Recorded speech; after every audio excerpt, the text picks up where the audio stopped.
focus on yourself. Self-development talaga. Self-development is key.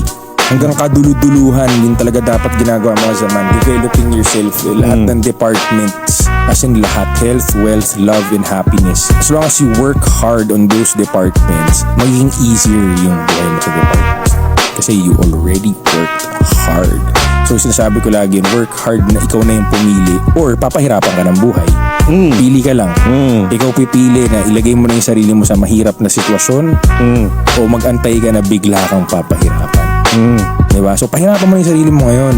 Yung negosyo, magpakahirap ka na, magpakasipag ka na, itsura mo, gandahan mo na, kumain ka na ng matiro, mag-workout ka na. Sa mga babae, magpakahirap ka na ngayon, ma-reject ka na ng ma-reject, mag-PUA ka na. You know, diba? Lahat na, gawin mo ng bata ka pa lang, gawin mo na, simulan mo na. Rejection, go, walang, i-goal mo ma-reject, i-goal mo malugi agad. Yun na, mahirapan ka na, as in mahirapan ka na. Hindi natatapos ang paghihirap eh.